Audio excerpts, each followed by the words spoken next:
Okay, so I love Hyouka. No, I mean it, I really do. There's so much I could say about the show. But unless I want to sit here and go on a full deep dive about disconnected points or do a full 2-hour breakdown, there's already plenty of people who have covered this show way better than I ever could. So instead, I just want to focus on my favorite aspect of the show, and maybe I'll talk about other things another time. Alright, so I absolutely adored the ending of the show. When I first watched it, I was pretty disappointed, but after a rewatch, I gotta say, this ending is a masterpiece. And I know that there's many people who have already covered this ending in much more detail and explained the symbolism and all that stuff, but I specifically want to cover why this ending works so well for this show and this show only.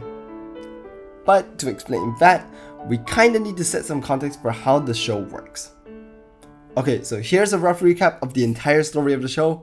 This is your spoiler warning. You can come back after you finish the show. I'll give you some time.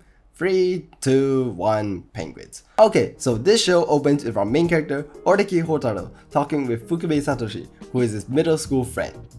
We learn about Oreki's motto in life, which is やらなくてもいいことならやらない。やらなければいけないことなら手短に。 which Fukube calls conserving energy. Despite this, at his sister's request, Oreki reveals that he's joining the Classics Club to keep it alive, much to Fukube's shock. Oreki is thrilled that he can fulfill his sister's request while not needing to do anything, because all he'll have to do is sit in the room and do nothing. That is, until he finds someone else who has also joined the club. This is Chitanda El. Chitanda just so happened to join the Classic Club too, much to Oreki's dismay. Anywho, Chitanda is somehow in this classroom, even though Oreki had to unlock the door behind him to enter. Chitanda wants to solve this mystery. Oreki does not. And that's the basic gist of the show.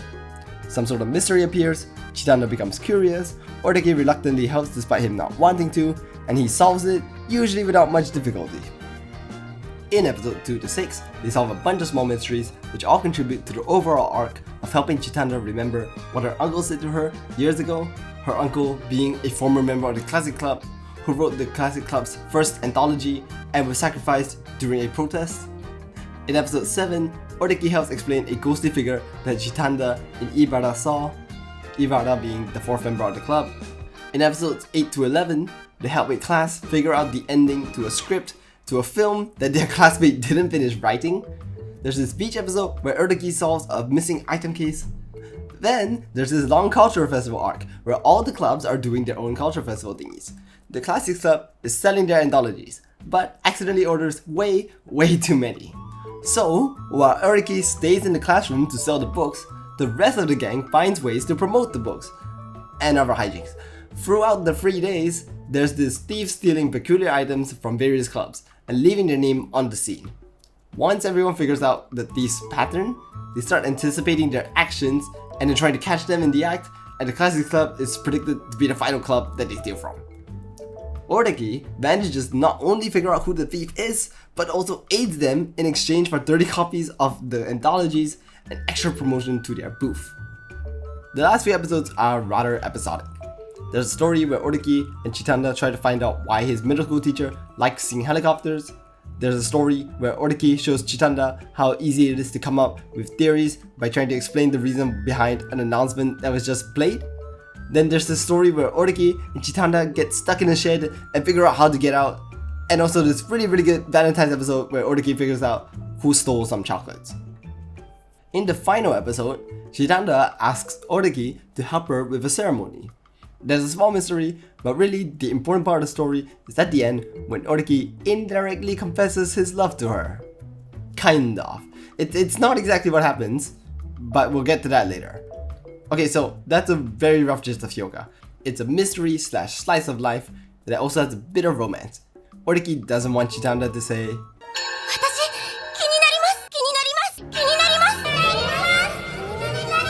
but every time she does, he can't say no to her and ends up doing things against his motto. So now that we've got the overall story down, to really understand why this ending is good, we need to look back at the heart of it all, Oreki Houtarou. In the very first scene of the show, we get a clear look at how Oreki operates. we learn his life motto, and we hear his perspective on this rose-colored life thingy. It's not the most clearly defined, but I would assume that a rose-colored life is one filled with passion, while a grey life lacks that. In some episodes, it's implied that he would rather choose a grey life rather than a rose-colored life. Like in episode 2, Oreki seems to prefer a grey life, but is forced into a rose-colored life by Chitanda. And in episode 5, Oreki says that he only helped out because he was tired of being grey.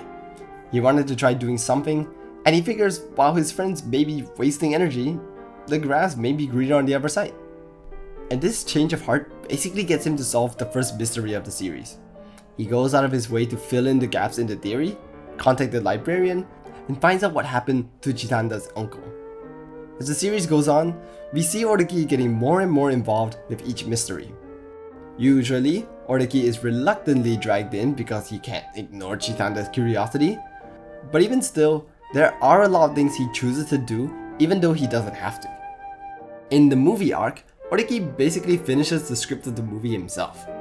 Granted, he was kinda manipulated into doing it, but nonetheless, he didn't choose to leave it. In the Cultural Festival arc, Oreki literally becomes part of the mystery itself. He figures out the thief and even blackmails them to the benefit of both the thief and the club. Like, you gotta understand, this guy is an absolute genius. It's just that he's living by a model that encourages him not to think at all. But just by putting a little thought into it, Oreki is able to accomplish so much more. By the end of the show, there's a lot of scenes of Oreki doing things for Chitanda that aren't related to any sort of mystery. Chitanda wants to learn how to create theories, Oreki teaches her. Chitanda invites Oreki to the shrine, Oreki accompanies. Chitanda needs help with her ceremony, Oreki is there to fill in. By all means, Oreki has changed his ways. I mean, don't get me wrong, Oreki still loves doing absolutely nothing. You can see it in the Cultural Festival where he's elated over manning the desk. But even then, he's clearly begun to act differently. In the episode following the Cultural Festival, Oreki sets out to understand why his former teacher loved seeing helicopters all those years back. His friends are shocked to see him acting so out of character, but Chitanda has a much different thought. She feels Oreki is out of character not because he wants to do something, but because he wants to do something for himself. Oreki says he only did it because it wasn't inconvenient, and also because he owed it to himself to not be insensitive, referencing a previous arc where he had made that mistake. Look, it's hard to explain this without watching the episode, but the gist is that he still did it for a reason. And that brings us all the way to the final scene of the show. As they walk together, Chitanda talks to Oreki about her future. As the daughter of a distinguished family of farmers, her future is set to either help produce better crops or help with the business side to increase yield. Choosing the former, she's opted to study science in her next year. She isn't necessarily sad or disappointed, but she doesn't see her future as bright or beautiful. She's just accepted it and wants to show it to someone she really cherishes. Oreki, hearing that, replies with, お前が諦めた経営的戦略眼についてだが、俺が治めるというのはどうだろう。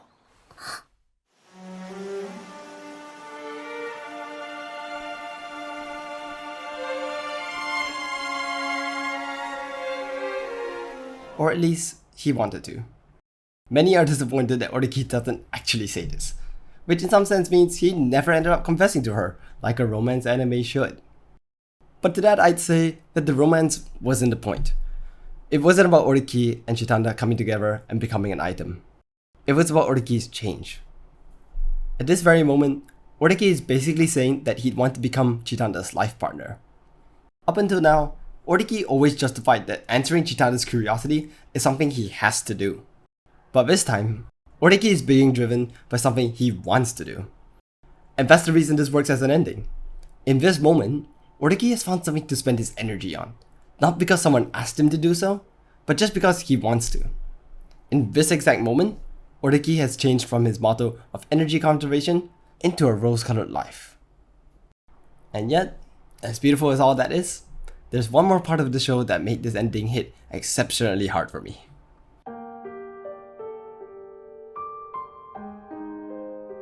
So when I first viewed the show, I was actually pretty disappointed with how it ended. And I don't mean the literal ending of the show, I mean all the episodes after the Cultural Festival arc. So after the Cultural Festival, we get a stretch of episodic mysteries all the way until the last episode. Of course, the flow of time is present and each episode's events aren't forgotten, but it was still a drastic change from the first 2/3 of the show. There's nothing wrong with episodic stories. In fact, we had a few of them early on in the show. But after such great stories, the ending just felt underwhelming. Why did the show choose to forego longer arcs? Why were the mysteries so much less captivating? Why was the focus moved away from them? The answer to that lies in the show's genre. Hyouka isn't just a mystery detective. It's not just a romance. It's also a slice of life show. And that's a really important distinction to make because when you take a step back and look at the overall narrative, nothing really matters in this show. Like think about it. This isn't your typical detective show with a crime scene. The mysteries they solve don't have any massive implications. No one's gonna die or lose their jobs if the mystery isn't solved. The kids solve the problems, then they move on with their lives. There's no greater overarching plot happening in the back, and this is exactly how a slice of life show operates. But Hyouka spins this slice of life concept by including dynamic characters in its story. A dynamic character is one who changes throughout the course of a story, while a static character remains roughly the same from start to end. In most slice of life shows, the stories revolve around static characters. Take for example Phineas and Ferb. The characters in the story remain the same from the first to the last episode. Candace may learn to appreciate her brothers, but by the next episode, she'll be back to busting. The characters don't grow and they don't need to. That's kind of the point of the show. So, when we look at Hyouka, who chose to include dynamic characters, we need to ask ourselves why. And the reason is Hyouka's themes. Hyouka is a show about youth. It's a show about growth and a show about the subtleties of life. It's easy when you're young to not care about things, to stay the way you are because there's no reason to change. But Hyouka shows us what happens when you do make that small change. When you stop and look at the subtle things in life, you can really uncover a lot. In the same way, Hyouka could have had static characters, but it chose to make that slight change and include dynamic ones. And for that, we get a show with rich conflicts and character shifts. The show didn't need to do this, but it did. Because it wasn't ever about the mysteries. It wasn't about the romance. It was about the growth of these characters and making that small change.